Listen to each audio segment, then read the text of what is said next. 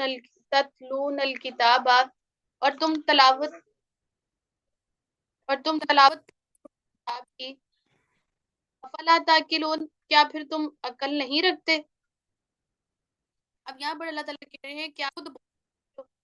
یعنی لوگوں کو تو تم حکم دیتے ہو کہ تم نماز بھی قائم کرو، زکوٰۃ بھی دو اور تم باجماعت نماز بھی پڑھو، لیکن تم خود کیوں نہیں عمل کرتے؟ تم خود ہم بھول جاتے ہو، اوان تم تتلون الکتاب، حالانکہ تم کتاب یعنی اللہ کا قرآن، اللہ کی کتاب پڑھتے بھی ہو، افلا تعقلون کیا تم عقل نہیں رکھتے؟ یہاں پر اللہ تعالی کہہ رہے ہیں بعض یہودی جو علماء تھے نا، وہ اپنے عزیزوں کو جو مسلمان ہو گئے تھے ان کو کہتے تھے کہ اسی دین نے اسلام پر قائم رہو کیونکہ جو دین پر حق ہے، اور بعض جو ہے وہ دنیاوی مفادات کی بنا پر خود مسلمان نہیں ہوتے تھے، ٹھیک ہے، ان کو دنیا کا مال نظر آتا تھا، وہ دین پر آ کر ان کی دنیا چلے جاتی تھی، دنیا کو ان کو نقصان محسوس ہوتا تھا کہ نماز کی طرف جائیں گے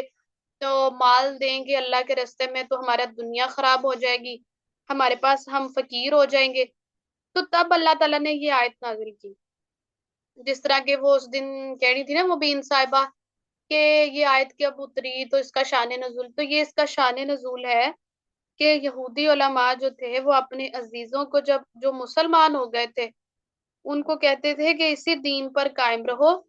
اور کیونکہ یہ دین برحق ہے، مگر بعض دنیاوی مفادات کی بنا پر جو ہے وہ خود وہ مسلمان ہی نہیں ہوتے تھے، دوسروں کو کہتے تھے کہ مسلمان ہو جاؤ، یہ دین ہے اس پر عمل کرنا چاہیے، یہ اللہ کا حکم ہے، لیکن خود نہیں عمل کرتے تھے، تو تب اللہ تعالیٰ نے یہ آیت نازل کی، اور یہ حکم سب کے لیے عام ہے، اب یہ قرآن میرے لیے بھی ہے آپ کے لیے بھی ہے کہ اگر مجھے قرآن کا کوئی حکم پتہ چل گیا ہے، کسی بات کا اللہ تعالیٰ نے مجھے حکم دے دیا ہے نیکی کا، تو میں نے خود نہیں بھول جانا، لوگوں کو بھی اس کی تبلیغ کرنی ہے اور خود بھی اپنے آپ کو امپروو کرنا ہے، کیونکہ میں تلاوت قرآن کی میں تلاوت کرتی ہوں، اب افلا تعقلون کیا تم پھر عقل نہیں رکھتے؟ تم سمجھ نہیں رکھتے کہ تم خود کیوں نہیں عمل کرتے؟ صبری والصلاۃ اور مستعین اور مدد طلب کرو اس صبری ساتھ صبر کے، والصلاۃ کے، وَإِنَّهَا لَكَبِيرَةٌ إِلَّا عَلَى الْخَاشِعِينَ وَإِنَّهَا اور بے شک وہ یعنی کیا نماز، وہ سے مراد کیا ہے نماز، لَكَبِيرَةٌ البتہ باری ہوتی ہے، إِلَّا مگر عَلَى الْخَاشِعِينَ اوپر خشوع کرنے والوں کے۔ اب یہاں پر اللہ تعالیٰ کہہ رہے ہیں کہ مصیبت اور پریشانی کی حالت میں صبر اور نماز کو اپنا شعار بنا لو، یعنی جب ایک انسان اللہ کے حکم پر عمل کرتا ہے تو اس کو پریشانیاں بھی آتی ہیں، اس کو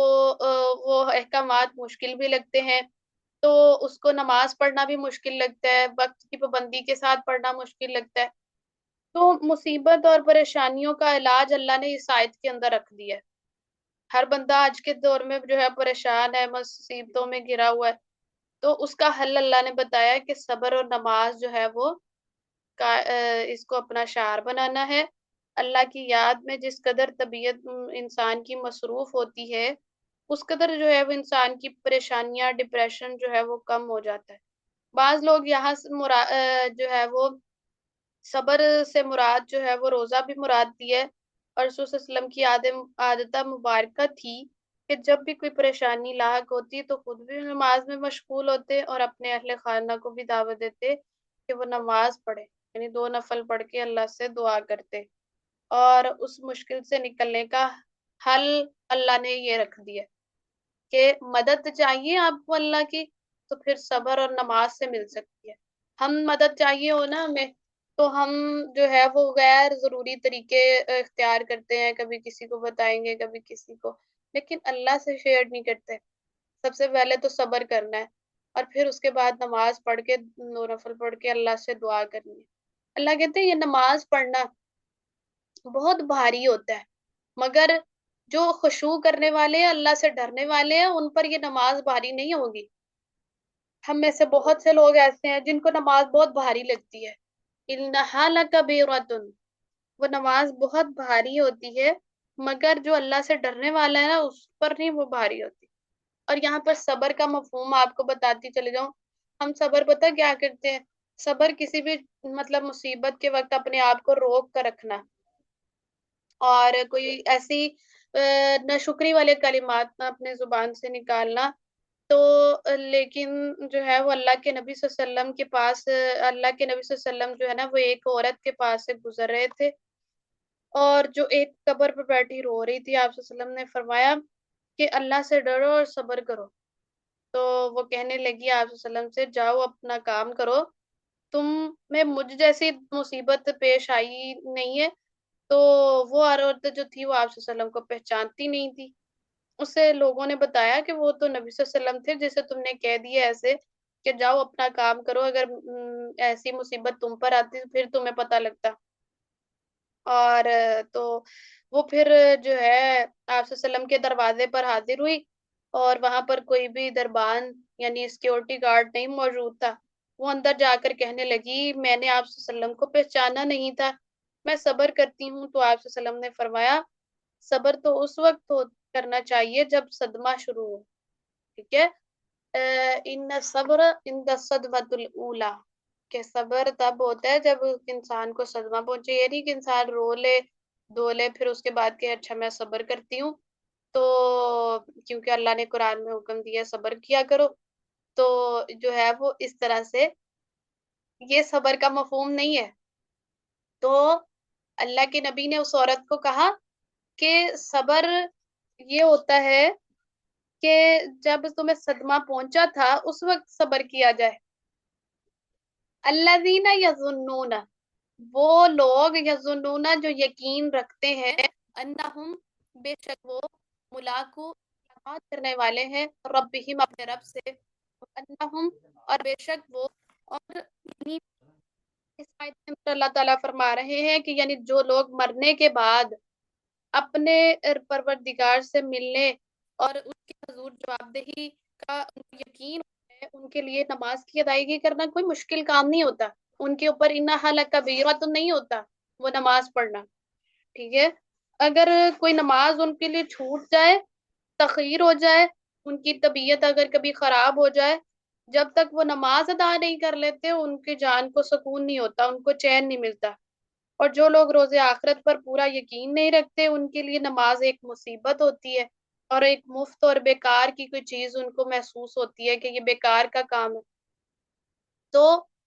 اللہ تعالیٰ کہہ رہے ہیں جن کو ملاقات کے یقین ہو، الذین یظنون انہم ملاقو، جن کو یقین ہوتا ہے کہ ملاقات ہونے والی ہے، آخرت کا دن آنے والا ہے، میں نے اللہ کے سامنے جواب دہ ہونا ہے،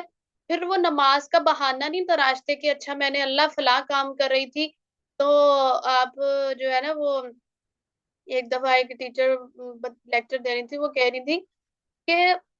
آپ اللہ کو یہ بہانے جو ہے وہ اللہ آپ کے قبول کر لے گا کہ میں جو ہے وہ بازار گئی تھی تو میں نے نماز چھوڑ دی، میرے پاس وقت نہیں تھا تو میں نے نماز نہیں پڑھی، اچھا میں جو ہے وہ کچن میں فلاں کام کر رہی تھی، میرے مہمان آئے تھے تو میں نے نماز نہیں پڑھی، تو اللہ آپ کے یہ بہانے کیا قبول کر لے گا؟ تو اگر تو قبول کر لے گا تو پھر آپ چھوڑ دیا کریں نماز، اگر آپ جو ہے وہ، تو اس لیے اللہ کی ملاقات کا یقین جن کو ہوتا ہے وہ نمازوں کی پابندی کرتے ہیں۔ اے بنی اسرائیل اذکروا یاد کرو اپنی نعمت کو۔ اب اللہ نے بنی اسرائیل پر کیا نعمت کی تھی؟ اللہ نے 4000 انبیاء بھیجے، نعمت تو یہ کم تھی کہ ایک قوم کے اندر جو ہے وہ نبیوں کی اللہ تعالیٰ لائن لگا رہا ہے، اللہ تھی وہ جو انعمت انعام کی میں نے تم پر، وانی فضلتکم، اور میں نے فضیلت دی تمہیں علی العالمین، تمام جہانوں پر۔ تو اللہ تعالیٰ کہہ رہے ہیں کہ بنی اسرائیل اس نعمت کو یاد کرو جو میں نے تم پر عطا کی تھی، تمہیں تمام اقوام عالم سے بڑھ کر نوازا تھا، یعنی ایک وہ وقت تھا جب تمام اقوام بنی اسرائیل کے علم و فضیلت کی دھاک بیٹھی ہوئی تھی، تو اللہ کی اس نعمت کا ان پر الٹا اثر ہوا، بجائے اس کے کہ وہ شکر ادا کرتے اور اس کے حضور جو ہے وہ سجدہ ریز ہوتے، تقوی اختیار کرتے، بجائے اس کے وہ تکبر میں آ گئے، کیونکہ جو ہے وہ ہم انبیاء کی اولاد ہے اور ہم انبیاء کے جو ہے وہ چہیتے ہیں، لہٰذا ہمیں عذاب نہیں آ سکتا، یہ بات ان کے عقیدوں میں راسخ ہو چکی تھی۔ تو اور وہ کہتے تھے وَاتَّقُوا، اللہ کہتے ہیں وَاتَّقُوا، اور ڈرو، یومن، اس دن سے، لا تجزی نفسن، کہ جس دن نہیں کام آئے گی، نفسن، کوئی جان، کسی جان کے، شیئن، کچھ بھی، ولا یقبلو، اور نہیں کیا جائے گا، منہا، کوئی سفارش، ولا یوخذو، اور نہ لیا جائے گا، منہا، اس سے، عدلن، کوئی بدلہ، ولا اور نہ وہ مدد کیے جائیں گے۔ یعنی یہ اہل کتاب بنی اسرائیل سمجھتے ہیں کہ یہ ان کے اندر انبیاء کی بہت 4000 انبیاء ہے، یہ انبیاء کی لڑی میں سے ہیں، انبیاء کی اولاد ہے، تو یہ بخش دیے جائیں گے اور ان کا حساب نہیں کیا جائے گا، تو یہ اللہ کے بہت محبوب ہیں اور ہمیں عذاب نہیں آ سکتا۔ اللہ تعالیٰ کہتے ہیں عذاب تو آئے کے رہے گا، اس دن سے ڈر جاؤ جس دن کوئی کسی نفس کے کام نہیں آ سکے گا۔ آج ہم بھی یہی کہتے ہیں نا کہ ہم بھی نبی صلی اللہ علیہ وسلم کی امتی ہیں، ہم ہم تو اللہ کے نبی نے ایسے ہی ہمیں بخشوا لینا ہے، ہم کوئی عمل کرے نہ کرے، بنی اسرائیل جیسی بات ہمارے اندر بھی موجود ہے، ہم نمازیں پڑھیں نہ، قرآن پڑھیں نہ، نبی کی امت ہے، بس ہم نے بخشے جانا ہے اور ہماری جو سفارش نبی صلی اللہ علیہ وسلم نے کر دینی ہے۔ تو اللہ کے نبی نے تو اپنی بیٹی سے بھی کہا تھا کہ فاطمہ سے کہ میں بھی تمہارے جو ہے وہ کسی کل قیامت کے دن کسی کام نہیں آؤں گا، تم یہ نہ سمجھنا کہ تم محمد کی بیٹی ہے اور تو ایسے ہی بخش دی جائے گی، تمہارے عمل جو ہے وہ تمہارے کام آئیں گے۔ تو اللہ سے ڈرو، وَاتَّقُوا، ڈرو کس چیز سے؟ اس دن سے، کہ اس دن کیا ہوگا، کوئی نفس کسی کے کام نہیں آنے والا، حتیٰ کہ کہا جاتا ہے کہ انبیاء بھی جو ہے وہ پیغمبر بھی نفسا نفسی کا عالم ہوگا، اور ایک ماں بچوں کو بھول جائے گی اور کسی کو کسی کی فکر، نہ بہن کو بھائی کی، نہ بھائی کو بہن کی، ولا یقبلوا، اور اس دن کسی کی سفارش بھی قبول نہیں ہوگی۔ دنیا میں تو سفارشیں چل جاتی ہیں نا کہ جو ہے وہ کسی کو کوئی کام کرنا ہو یا کوئی سفارش ہو جاتی ہے، لیکن وہاں پر اللہ کے سوا کسی کی سفارش نہیں ہونی، ولا یؤخذ، اور نہ لیا جائے گا، منہا، اس سے کوئی بدلہ، یعنی یہ نہیں کیا جائے گا کہ دنیا کے کوئی پیسے مال و دولت اس دے دے گا تو وہ جہنم سے بچ جائے گا، ولا نہ وہ مدد دیے جائیں گے، اس دن کوئی کسی کی مدد نہیں کرے گا، ٹھیک ہے؟ تو اس لیے ہمیں چاہیے کہ ہم جو ہے وہ نمازوں کی حفاظت کریں اور نماز جو ہے وہ ہمارے اوپر بھاری نہ ہو، نمازوں کی طرف آ جائے اور اللہ سے ڈر جائے۔ اللہ رب العزت ہمیں عمل کرنے کی توفیق عطا فرمائے۔ ٹھیک ہے، کسی کا سوال ہو تو وہ کر سکتے ہیں۔